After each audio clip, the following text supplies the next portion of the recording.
ബിസ്മില്ലാഹിർ റഹ്മാനിർ റഹീം. അൽഹംദുലില്ലാഹി വസ്സലാത്തു വസ്സലാമു അലാ റസൂലിൽ അമീൻ വ അലാ ആലിഹി വസഹ്ബിഹി അജ്മഈൻ. അമ്മാ ബഅദ്. അസ്സലാമു അലൈക്കും വറഹ്മത്തുള്ളാഹി വബറകാതുഹു. പരിശുദ്ധ ഖുർആനിലെ പ്രവാചക പഠന പരമ്പരയിലെ അയ്യൂബ് നബി അലൈഹി ഇസ്ലാമിനെ കുറിച്ചിട്ടാണ് നമ്മൾ സംസാരിക്കുന്നത്. ബൈബിളിൽ ജോബ് എന്നും മലയാളത്തിൽ ഇയ്യോബ് എന്നും പരിശുദ്ധ ഖുർആൻ അയ്യൂബ് അലൈഹി ഇസ്ലാം എന്നും പരാമർശിച്ച മഹാനായ പ്രവാചകനാണ്. ക്ഷമയുടെ ഏറ്റവും നല്ല ഉദാഹരണം എന്ന നിലയിൽ പരിശുദ്ധ ഖുർആൻ പ്രതിപാദിപ്പിക്കുന്നത്.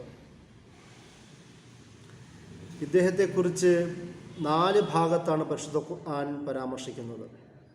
സൂറത്തു നിസായിലെ 163 ആയത്തിലും അൻആമിലെ 84 ആയത്തിലും സൂറത്തുൽ അംബിയായിലെ 83 മുതൽ 84 വരെയുള്ള ആയത്തുകളിലും അതുപോലെ തന്നെ സൂറത്ത് സ്വാദിലെ 41 മുതൽ 44 വരെയുള്ള ഭാഗങ്ങളിലുമാണ് അയ്യൂബ് നബി അലൈഹി ഇസ്ലാമിനെ കുറിച്ചുള്ള പരാമർശങ്ങൾ ഖുർആനിലുള്ളത്. ഇദ്ദേഹത്തിൻ്റെ കാലഘട്ടം അതുപോലെ തന്നെ സമുദായം എന്നതിനെക്കുറിച്ചൊക്കെ വ്യത്യസ്തമായ അഭിപ്രായ വ്യത്യാസങ്ങൾ നമുക്ക് കാണാം. ചില നിരീക്ഷണപ്രകാരം ഇദ്ദേഹം അറബിയാണെന്ന് പറയുന്നു. ചിലർ പറയുന്നു ഇദ്ദേഹം ഇസ്രായേലി സമൂഹത്തിൽ തന്നെ ജനിച്ച ഒരു പ്രവാചകനായി പരിചയപ്പെടുത്തുന്നു. ഈജിപ്ഷ്യൻ സമൂഹത്തിലുണ്ടായിരുന്ന അവിടെ ജനിച്ച ഒരാളായി പരിചയപ്പെടുത്തുന്നു. ഇതിനെയൊക്കെ കാരണമായി വരുന്നത് യോബിൻ്റെ പുസ്തകം എന്ന പേരിൽ അറിയപ്പെടുന്ന ബുക്ക് ഓഫ് ജോബ് എന്നതിൻ്റെ ബൈബിളിൻ്റെ അടിസ്ഥാനത്തിലുള്ള വ്യാഖ്യാനങ്ങളാണ് ഈ വിശദീകരണങ്ങളിലേക്ക് എത്തുവാനുള്ള പ്രധാനപ്പെട്ട കാരണം. അതുപോലെ തന്നെ ദാവൂദ് നബി അലൈഹി ഇസ്ലാമിൻ്റെയും സുലൈമാൻ നബി അലൈഹി ഇസ്ലാമിൻ്റെയും സമകാലികരാണെന്ന് പോലും ചില അഭിപ്രായങ്ങൾ നമുക്ക് കാണുവാൻ കഴിയും. പക്ഷേ ഇതൊന്നും ഖുർആനിൽ നിന്ന് നമുക്ക് മനസ്സിലാക്കുവാൻ കഴിയില്ല. എന്ന് മാത്രമല്ല, ഇയ്യോബിൻ്റെ പുസ്തകം എന്ന് പറയുന്ന ബുക്ക് ഓഫ് ജോബും പരിശുദ്ധ ഖുർആൻ തമ്മിലുള്ള പരാമർശങ്ങൾ തന്നെ വ്യത്യസ്തമായ അഭിപ്രായങ്ങൾ നമുക്കതിൽ കാണുവാൻ കഴിയും. അതുകൊണ്ട് തന്നെ ഇത് രണ്ടിനെയും ഒരുമിച്ച് വെച്ചുകൊണ്ട് ഒരു വിശദീകരണം നടത്തുവാൻ, അല്ലെങ്കിൽ ഒരു പ്രവാചകനെ കുറിച്ച് തന്നെയാണ് ഈ പറയുന്നത് എന്ന് പോലും നമുക്ക് വിശ്വസിക്കാൻ പറ്റാത്ത തരത്തിലുള്ള വൈരുദ്ധ്യങ്ങളാണ് ഇതിലുള്ളതെന്ന് നമുക്ക് കാണുവാൻ സാധിക്കുന്നതാണ്. അതുപോലെ തന്നെ മൗലാന മൗദൂദിയുടെ അഭിപ്രായ പ്രകാരം പരിശുദ്ധ ഖുർആനും ബൈബിളിനെയും കുറിച്ച് ഏറ്റവും കൂടുതൽ താരതമ്യം ചെയ്ത പ്രധാനപ്പെട്ട ആധുനിക പണ്ഡിതന്മാരിൽ ഒരാളാണ് അബുൽ അല മൗദൂദി. അദ്ദേഹം ഇതിനെക്കുറിച്ച് പറയുന്നത്, യെശയ്യാവ്, എസക്കിയേൽ എന്നീ പ്രവാചകന്മാരുടെ പുസ്തകത്തിൽ ഇദ്ദേഹത്തെക്കുറിച്ച് കൂടുതൽ പരാമർശങ്ങളുണ്ട്. ആ ഒരു പരാമർശങ്ങൾ വെച്ചുകൊണ്ട് അതിനെ കൂടുതൽ അവലംബനീയമായി നമുക്ക് സ്വീകരിക്കാൻ പറ്റുമെന്ന് അദ്ദേഹം ഇതിനെക്കുറിച്ച് ഇദ്ദേഹത്തിൻ്റെ ഒരു കാലഘട്ടത്തെക്കുറിച്ച് പരിചയപ്പെടുത്തുന്നുണ്ട്. അതുകൊണ്ട് തന്നെ അദ്ദേഹം പറയുന്നത് യെശയ്യാ നബി എന്ന് പറയുന്നത് BC 8-ാം നൂറ്റാണ്ടിലും എസക്കിയേൽ നബി എന്നത് BC 6-ാം നൂറ്റാണ്ടിലുമാണ് വന്നത്. അതുകൊണ്ട് തന്നെ ഈ 2 രചനകളിലുമുള്ള അയ്യൂബ് നബിയുടെ പരാമർശം അദ്ദേഹം ഒരുപക്ഷെ 9-ാം നൂറ്റാണ്ടിലോ അല്ലെങ്കിൽ അതിനു മുമ്പോ ജീവിച്ച ഒരു മഹാനാണെന്ന് സങ്കല്പിക്കാമെന്ന് ഉറപ്പിക്കാമെന്ന് മൗലാന മൗദൂദി അതിൻ്റെ ഒരു വിശദീകരണം എന്ന നിലയിൽ പറയുന്നുണ്ട്. അതുപോലെ തന്നെ വേറെയും ചില നിരീക്ഷണ പ്രകാരം തന്നെ പ്രസിദ്ധനായ പണ്ഡിതനായിരുന്ന വഹബ് ബിൻ മുനബ്ബഹിൻ്റെ അഭിപ്രായ പ്രകാരം അദ്ദേഹം പറയുന്ന ഇസ്ഹാഖ് നബിയുടെ തന്നെ വംശപരമ്പരയിലുള്ള ഇസ്ഹാഖ് നബിയുടെ പുത്രൻ യെശയ്യാവിൻ്റെ വംശപരമ്പരയിലുള്ള ഒരു പ്രവാചകനാണ് ഇദ്ദേഹം എന്ന് പറയുന്നതിലൂടെ അദ്ദേഹം ഒരു ഇസ്രായേലിയാണെന്ന് ഉറപ്പിക്കാമെന്നും മൗലാന മൗദൂദി ഇദ്ദേഹത്തിൻ്റെ ഒരു പ്രദേശം, ജനനം എന്നതുമായി ബന്ധപ്പെട്ട് വിശദീകരിക്കുന്ന നമുക്ക് കാണാം.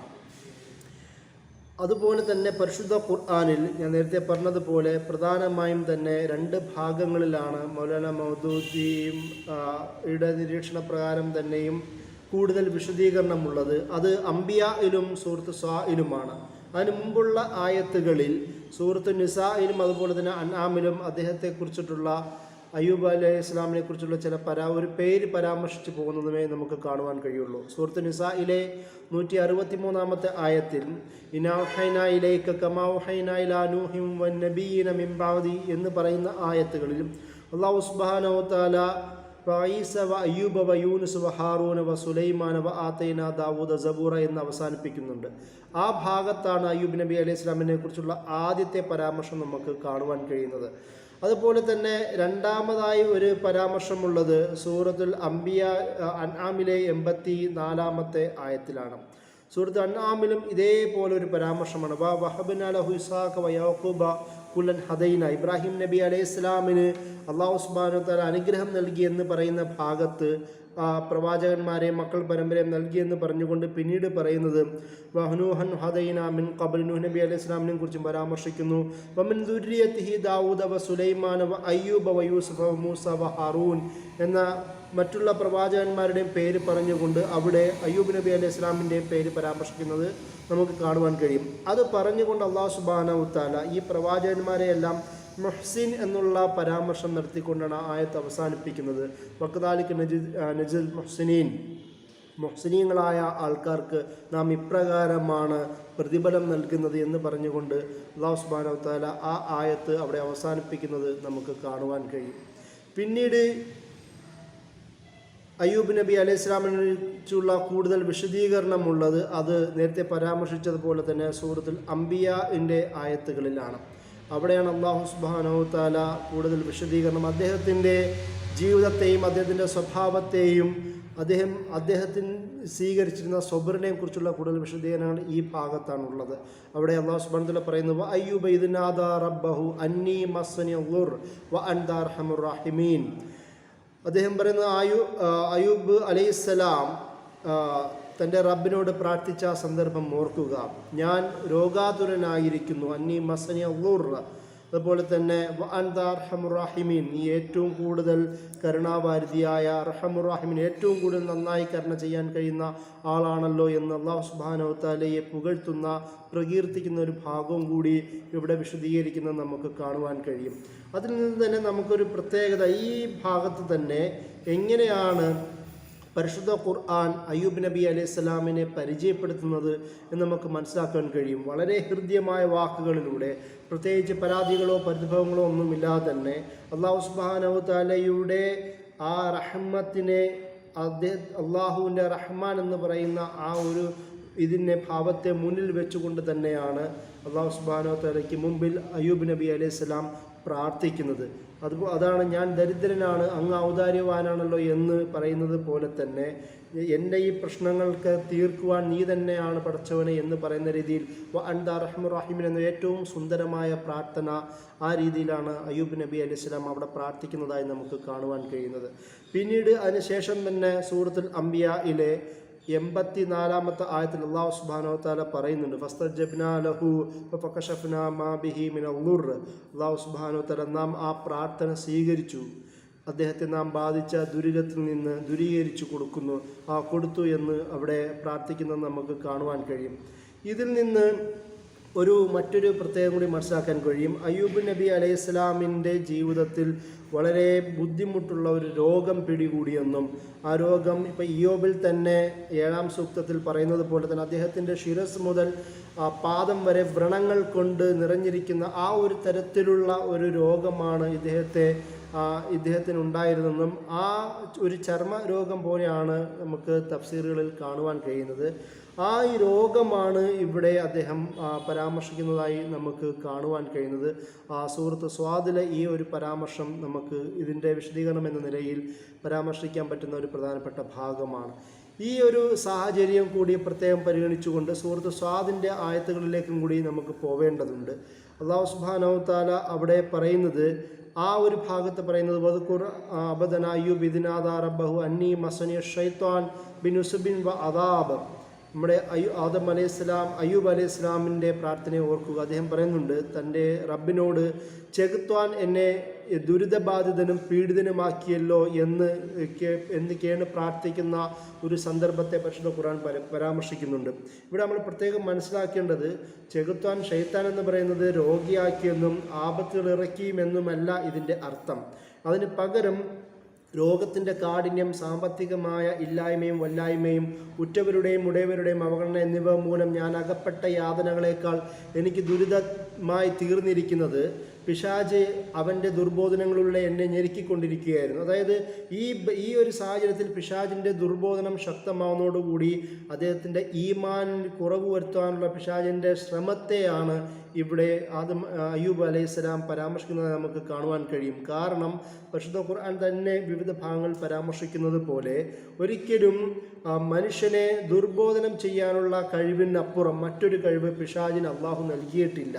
അള്ളാഹുവിന് ഇബാദത്ത് ചെയ്യുന്ന ദാസന്മാരെ ഒരിക്കലും ശക്തി ഉപയോഗിച്ചുകൊണ്ട് അത് ആ മാർഗത്തിന് തെറ്റിക്കുവാൻ അവർക്ക് കഴിയുകയില്ല. അത് മാത്രമല്ല, നേരത്തെ പറഞ്ഞതുപോലെ സൂറത്തുൽ അംബിയയിൽ പറഞ്ഞതുപോലെ തന്നെ അവിടെ ഈ വിശദീകരണം പറയുന്ന അന്നി മസ്സനിയ ഉർ എന്ന് മാത്രമേ പരാമർശിക്കുന്നുള്ളൂ. അവിടെ ഷെയ്ത്താൻ എന്നുള്ള പറയുന്ന പരാമർശം നടത്തുന്നില്ല. അതുകൊണ്ട് തന്നെ ഷെയ്ത്താന് ഇബ്ലീസിന് ശക്തമായ ഒരു ശക്തി ഉപയോഗിച്ച് അദ്ദേഹത്തിൽ രോഗമുണ്ടാക്കുവാനും സ്വാധീനം ചെലുത്താനും കഴിയുകയില്ല എന്നുള്ളത് തന്നെ ഈ ആയത്തിൽ നിന്ന് തന്നെ നമുക്ക് മനസ്സിലാക്കാൻ കഴിയുന്ന ഒരു വസ്തുതയാണ്. പക്ഷേ ഇതിൻ്റെ വിശദീകരണം തന്നെ നമുക്ക് നോക്കുമ്പോൾ എങ്ങനെയാണ്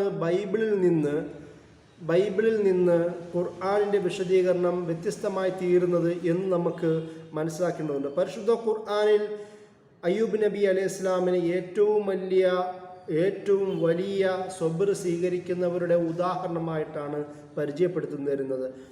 പക്ഷേ ബൈബിളിൽ ആ പരാമർശം നേരെ തിരിച്ചിട്ടാണ്. അതായത് അവിടെ പറയുന്നത് വളരെ ദൈവത്തിനെതിരെയുള്ള ആവലാദികളും അതുപോലെ തന്നെ ദുരിതങ്ങളും നിരന്തരം വിലാപങ്ങളും പറഞ്ഞുകൊണ്ടിരിക്കുന്ന ഒരു കഥാപാത്രം എന്ന നിലയിലാണ് പറയുന്നത്. അദ്ദേഹത്തിൻ്റെ ചില വർത്തമാനങ്ങൾ തഫീമുൽ ഖുർആൻ പരിചയപ്പെടുത്തുന്നുണ്ട്, അവിടെ രേഖപ്പെടുത്തുന്നുണ്ട്. അദ്ദേഹം ചിലത് പറയുന്നത്, ഞാൻ ജനിച്ച ദിവസം തന്നെ നശിക്കട്ടെ, ഞാൻ ഗർഭപാത്രത്തിൽ വെച്ച് മരിക്കാഞ്ഞതെന്ത്, ഉദരത്തിൽ നിന്ന് പുറപ്പെട്ടപ്പോൾ തന്നെ പ്രാണൻ പോകാതിരുന്നതെന്ത്. അതുപോലെ തന്നെ വീണ്ടും അദ്ദേഹം ദൈവത്തിനെതിരെ അപരാധിപ്പെടുന്ന വേറെയും ചില സന്ദർഭങ്ങൾ തഫീമിൽ പരാമർശിക്കുന്നുണ്ട്. അദ്ദേഹം പറയുന്നത്, ദൈവത്തിൻ്റെ സർവശക്തൻ്റെ അസ്ത്രങ്ങൾ എന്നിൽ തറച്ചിരിക്കുന്നു, അതുപോലെ അവയുടെ വിഷം എൻ്റെ ആത്മാവ് കുടിക്കുന്നു, ദൈവത്തിൻ്റെ ഘോരത്വങ്ങൾ എൻ്റെ നേരെ അണിനിരന്നിരിക്കുന്നു. ഞാൻ പാപം ചെയ്തുവെങ്കിൽ മനുഷ്യപാലകനെ ഞാൻ നിനക്കെന്ത് ചെയ്യുന്നു, ഞാൻ എനിക്ക് തന്നെ ഭാരമായി വർത്തിക്കവണ്ണം നീ എന്നെ നിനക്ക് ലക്ഷ്യമായി വെച്ചിരിക്കുന്നതെന്ത്. ഇങ്ങനെ നിരവധി രീതിയിലുള്ള ആവലാദികളാണ് ബൈബിളിൽ പരാമർശിക്കുന്നതായി തഫീമുൽ ഖുർആനിൽ മൗലാന മൗദൂദി നോട്ട് ചെയ്യുന്നുണ്ട്. എന്നാൽ ഇതിൻ്റെ തന്നെ ഒരു പ്രത്യേകത, ഈ ഇയ്യോബിൻ്റെ പുസ്തകത്തിലെ ആദ്യ ഭാഗങ്ങളിൽ അത് കൂടുതൽ വിശദീകരിക്കുകയും പിന്നീട് ബാക്കിയുള്ള ഭാഗങ്ങളിലേക്ക് എത്തുമ്പോൾ അത് ആ ഒരു വിശദീകരണം, അതായത് ബൈബിളിൻ്റെ തന്നെ ഇതിൻ്റെ 1-2 അധ്യായങ്ങളിൽ, ഇയ്യോബിൻ്റെ ആ ഭാഗത്തെ 1-2 അധ്യാപകങ്ങളിൽ അത് അയ്യൂബ് നബി അലൈഹി ഇസ്ലാമിനെ സന്മാർഗിയും ഭക്തനും സച്ചരിതനും എന്ന നിലയിലാണ് ചിത്രീകരിക്കുന്നതെങ്കിൽ അവസാന ഭാഗത്തേക്ക് വരുമ്പോൾ, അതായത് 3 മുതൽ 42 വരെ അധ്യായങ്ങളിൽ ഒരുപാട് ആവലാദികളും, ഞാൻ നേരത്തെ പരാമർശിച്ചതുപോലെ ഒരുപാട് ആവലാദികളും ബുദ്ധിമുട്ടും നിരന്തരം പറയുന്ന ഒരാളെന്ന നിലയിലാണ് പരിചയപ്പെടുത്തുന്നത്. ഏറ്റവും അവസാനം മാത്രമാണ് അദ്ദേഹം അള്ളാഹുവിനോട്, കർത്താവിനോട് ക്ഷമായാചനം ചെയ്യുന്നതായി പരാമർശിക്കുന്നുള്ളൂ. പക്ഷേ ഇതാണ് ബൈബിളും പരിശുദ്ധ ഖുർആനും തമ്മിലുള്ള ഒരു വേർതിരിവ്. പരിശുദ്ധ ഖുർആൻ ഇദ്ദേഹത്തിൻ്റെ തന്നെ പരാമർശിക്കുമ്പോൾ തന്നെ ആ സ്വബ്ർ എൻ്റെ ഏറ്റവും വലിയ ഉദാഹരണമായി പരിചയപ്പെടുത്തുന്നു. അതുപോലെ തന്നെ ഇത്രയും വലിയ രോഗങ്ങൾ ഉണ്ടാകുമ്പോൾ തന്നെ അദ്ദേഹം പറയുന്നത് അൻത അർഹമുർ റഹീമീൻ എന്ന് പറയുന്ന പരാമർശമാണ്. ഇതാണ് ഏറ്റവും വലിയ കരുണ ചെയ്യുന്ന ആൾ എന്ന രീതിയിലാണ് പരാമർശിക്കുന്നത്. ഇദ്ദേഹത്തിൻ്റെ ചില ബൈബിളിൽ തന്നെ ഇയ്യോബിൻ്റെ ആ ഭാഗത്ത് ഒരുപാട് ആൾക്കാർ തന്നെ ഇദ്ദേഹത്തിൻ്റെ അടുത്ത് വന്നിട്ട് ക്ഷമ പാലിക്കാൻ പറയുമ്പോഴും ക്ഷമ പാലിക്കാത്ത ഒരാൾ, അതുമാത്രമല്ല അദ്ദേഹത്തിൻ്റെ ഭാര്യ തന്നെ അദ്ദേഹത്തിനോട് വന്ന് പറയുന്നത്, നീ ഇനിയും നിൻ്റെ ഭക്തി മുറുകെ പിടിച്ചിരിക്കുകയാണോ, ദൈവത്തെ ത്വജിച്ച് പറഞ്ഞ് മരിച്ചുകൊള്ളുക എന്നൊക്കെ ഭാര്യയോട് പറയുന്ന സന്ദർഭത്തെയും ഇവിടെ പരാമർശിക്കുന്നു. എന്ന് വെച്ചാൽ അദ്ദേഹത്തിൻ്റെ ആ നീണ്ട ആവലാദികൾ കൊണ്ടാവാം ആ തരത്തിലുള്ള പരാമർശങ്ങൾ പോലും വരുന്നത്. എന്നാൽ പരിശുദ്ധ ഖുർആനിൽ ഈ തരത്തിലുള്ള ആവലാദികളെക്കുറിച്ച് പരിചയപ്പെടുത്തുന്നില്ല. വളരെ ചുരുക്കം ചില വിശദീകരണങ്ങൾ മാത്രമേ കാണുന്നുള്ളൂ. അതുകൊണ്ട് തന്നെ ബൈബിളിൽ കാണിക്കുന്ന തരത്തിലുള്ള ആവലാദികൾ കൊണ്ടും വിഷമങ്ങൾ കൊണ്ടും പരാതികൾ കൊണ്ടും സ്വയം ശപിച്ചുകൊണ്ടും കാണിക്കുന്ന ഒരു അയ്യൂബിനേക്കാളും അപ്പുറം സ്വന്തം അള്ളാഹു തന്നതിനെ അത് സ്വീകരിക്കുകയും അതിൽ ക്ഷമാവലംബിക്കുകയും അള്ളാഹുവിനോട് തന്നെ പ്രാർത്ഥിക്കുകയും ചെയ്യുന്ന, മാറ്റുവാൻ പ്രാർത്ഥിക്കുകയും ചെയ്യുന്ന ഒരു പ്രവാചകൻ എന്ന നിലയിലാണ് ഇവിടെ പരിചയപ്പെടുത്തുന്നത്. അതുകൊണ്ട് തന്നെ പരിശുദ്ധ ഖുർആൻ തന്നെ പറയുന്നത്, അള്ളാഹു സുബ്ഹാനഹു വ തആല പറയുന്നത് ഫസ്തജബ്നാ ലഹു, നാം അതിന് അദ്ദേഹത്തിൻ്റെ പ്രാർത്ഥന സ്വീകരിക്കുകയും കശഫ്നാ ബിഹി മാ ബിഹി മിൻ ദുർ, അദ്ദേഹത്തിന് ബാധിച്ച ദുരിതം നാം എടുത്തു കളയുകയും ദൂരീകരിച്ചു കൊടുക്കുകയും എന്നിട്ട് ആതൈനാഹു അഹ്ലഹു, അല്ലാഹു സുബ്ഹാനഹു വ തആല പറയുന്നത് അവന് സ്വന്തം കുടുംബത്തേക്ക് തിരിച്ചു നൽകി. അതായത് സ്വന്തം അദ്ദേഹത്തിൻ്റെ രോഗ സാഹചര്യത്തിൽ ചില പരാമർശങ്ങൾ നമുക്ക് കാണുവാൻ കഴിയുന്നത് അദ്ദേഹത്തിൻ്റെ ഭാര്യ മാത്രമേ കൂടെ ഉണ്ടായിരുന്നു എന്നുള്ളതാണ്. അദ്ദേഹത്തിൻ്റെ മക്കളടക്കം മാറിപ്പോയിരുന്നു എന്നുള്ളതാണ്. പിന്നീട് എല്ലാവരും രോഗം ഭേദമായതോടുകൂടി എല്ലാവരും മടുക്കുകയും ചെയ്തു. പിന്നെ പരിശുദ്ധ ഖുർആൻ തന്നെ പറയുന്നത് മിസ്ലഹും മാഹും, അതേപോലെ തന്നെ വേറെയും ഇരട്ടിച്ചു നൽകി എന്ന് പറയുന്ന കുറച്ചും കൂടി നൽകി എന്ന് പറയുന്ന പരാമർശം. അതായത് പിന്നീടും അദ്ദേഹത്തിന് സന്താനങ്ങൾ ഉണ്ടായി എന്നാണ് നമുക്ക് ഇതിൽ നിന്ന് മനസ്സിലാക്കുവാൻ കഴിയുന്നത്. റഹ്മത്തൻ മിൻ ഇൻദിനാ വദിക്റാ ലിൽ ആബിദീൻ, ഇത് പറയുന്നത് അള്ളാഹു നിന്നുള്ള സവിശേഷമായ അനുഗ്രഹമായിക്കൊണ്ടാണ്. അത് മാത്രമല്ല അയ്യൂബ് നബി അലൈഹി സ്വലാമിൻ്റെ ഈ സംഭവം പറയുന്നതോടുകൂടി ഇബാദത്ത് ചെയ്യുന്നവർക്ക് ഒരു നല്ല പാഠവും കൂടിയായി അയ്യൂബ് നബി അലൈഹി സ്വലാമിൻ്റെ ജീവിതത്തെ അള്ളാഹു സുബ്ഹാനഹു വ തആല ഇവിടെ പരിചയപ്പെടുത്തുകയാണ് ചെയ്യുന്നത്. അതുപോലെ തന്നെ സൂറത്ത് സ്വാദിലും ഇതേ വിശദീകരണം മറ്റൊരു തരത്തിൽ വിശദീകരിക്കുന്നത് നമുക്ക് കാണുവാൻ കഴിയും. എങ്ങനെയാണ് അയ്യൂബ് നബി അലൈഹി സ്വലാമിന് ചികിത്സ ലഭിച്ചത് എന്നുള്ളൊരു പരാമർശമാണ് ഇവിടെ നമുക്ക് കാണുവാൻ കഴിയും. അല്ലാഹു സുബ്ഹാനഹു വ തആല അയ്യൂബ് നബി അലൈഹി സ്വലാമിനോട് പറയും ഇർഖുദ് ബിർജിലിക ഹാദാ മൗതസല്ലും ബാരിദും വശറാബ്. അവിടെ അല്ലാഹു സുബ്ഹാനഹു വ തആല അയ്യൂബ് നബി അലൈഹി സ്വലാമിനോട് കൽപ്പിക്കുന്നുണ്ട്, നിന്റെ കാലുകൊണ്ട് മണ്ണിലടിക്കുക, ഇതാ കുളിർജലം, കുളിക്കുവാനും കുടിക്കാനും നിനക്ക് വെള്ളം കിട്ടിയിരിക്കുന്നു എന്ന രീതിയിൽ പരാമർശിക്കുന്നുണ്ട്. അപ്പം ഇതുകൊണ്ട് തന്നെ അദ്ദേഹത്തിൻ്റെ കുളിക്കുകയും പിന്നെ കുടിക്കുകയും ചെയ്യുന്നതോടുകൂടി അദ്ദേഹത്തിൻ്റെ അസുഖം മുഴുവൻ മാറുന്നു എന്ന രീതിയിലാണ് നമുക്ക് അതിൻ്റെ ചരിത്രത്തിൽ നിന്ന് നമുക്ക് മനസ്സിലാക്കാൻ കഴിയുന്നത്. അതേപോലെ തന്നെ സൂറത്തുൽ അംബിയായിൽ വിശദീകരിച്ചതുപോലെ തന്നെ അല്ലാഹു സുബ്ഹാനഹു വ തആല ഇവിടെയും പറയുന്നത് വവഹബ്നാ ലഹു അഹ്ലഹു വമിസ്ലഹു മഅഹും, അദ്ദേഹത്തിൻ്റെ കുടുംബത്തെ തിരിച്ചു നൽകുകയും അതുപോലെ തന്നെ കൂടുതലും ആൾക്കാരെ അള്ളാഹു അനുഗ്രഹമായി നൽകിയതായി പറയുന്നു. റഹ്മത്തം മിന്ന, നമ്മളിൽ നിന്നുള്ള അനുഗ്രഹമായും വദിക്റാ ലി ഉലിൽ അൽബാബ്, ഇതെല്ലാം ബുദ്ധിയും വിവേകമുള്ളവർക്ക് പാഠമായിട്ടാണ് അല്ലാഹു സുബ്ഹാനഹു വ തആല ഇവിടെയും അയ്യൂബ് നബി അലൈഹി സ്വലാമിൻ്റെ ജീവിതത്തെ പരാമർശിക്കുന്നത്. അതിൻ്റെ കൂടെ തന്നെ മറ്റു ചില വിശദീകരണങ്ങളൂടി പറയുന്നുണ്ട്. വഖുദ് ബിയദിക അൽഅഫൻ ഫളിബ് ബിഹി ഫലാ തഖ്നസ് ഇന്നാ വജദ്നാഹു സാബിറൻ നിഅമൽ അബ്ദ് ഇന്നഹു അവ്വാബ്. അല്ലാഹു സുബ്ഹാനഹു വ തആല ഈ ഒരു ഭാഗത്ത് പറയുന്നത് യാക്കൂബ് നബി അലൈഹി സ്വലാമിനോട് ഒരു പുൽക്കറ്റ, ഒരു ചൂല് പോലെ ഒരു പുൽക്കറ്റ കയ്യിലെടുക്കുകയും അതുകൊണ്ട് അടിക്കുകയും ചെയ്യുക, ഫലാ തഹ്നസ്, ശബദം ലംഘിക്കേണ്ടതില്ല എന്ന് പറയുന്നുണ്ട്. ഈ ഭാഗത്ത് എന്തായിരുന്നു ശബദം എന്നതിൽ ഒരു അഭിപ്രായ വ്യത്യാസം നമുക്ക് ബൈബിളിൽ കാണുവാൻ പറ്റും. അദ്ദേഹം ഈ രോഗം മൂർച്ഛിച്ച സാഹചര്യത്തിൽ ആരെയോ അടിക്കുമെന്ന് ശപഥം ചെയ്തു എന്നാണ് നമുക്ക് മനസ്സിലാക്കാൻ കഴിയുന്നത്. എന്നാൽ ബൈബിളിൻ്റെ വിശദീകരണ പ്രകാരം ഭാര്യയെ അടിക്കുമെന്ന രീതിയിലാണ് കഥകളുള്ളത്. അത് നമുക്ക് ഖുർആനിൽ കാണുവാൻ കഴിയുകയില്ല. അതുപോലെ തന്നെ അല്ലാഹു സുബ്ഹാനഹു വ തആല രോഗം ഭേദമാക്കി കൊടുക്കുകയും ആ ഒരു സാഹചര്യത്തിൽ ആ ഒരു ശപഥത്തിൻ്റെ പകരമായി അല്ലാഹു സുബ്ഹാനഹു വ തആല പറയുന്നത് എത്ര അടിക്കുമെന്നാണോ ശപഥം ചെയ്തത് അത്രയും ഇതിലുള്ള ഒരു പുൽക്കറ്റയെടുത്ത്, ഒരു ചൂലെടുത്ത് അയാളെ ഒരൊറ്റ അടി അടിക്കുക, അതോടുകൂടി ശപഥം നിറവേറ്റുന്നു എന്ന് പറയുന്ന ഒരു വിശദീകരണം നമുക്ക് തഫ്സീറുകളിലും പ്രത്യേകിച്ച് തഫീമുൽ ഖുർആനിൽ ഇത് കാണുവാൻ കഴിയും. അതിൻ്റെ കൂടെ തന്നെ ഈ ഒരു സംഭവം പിന്നീട് ഒരു ഫിഖ്ഹിൻ്റെ വിശദീകരണവുമായി മാറ്റപ്പെട്ടു എന്നുള്ളതാണ്.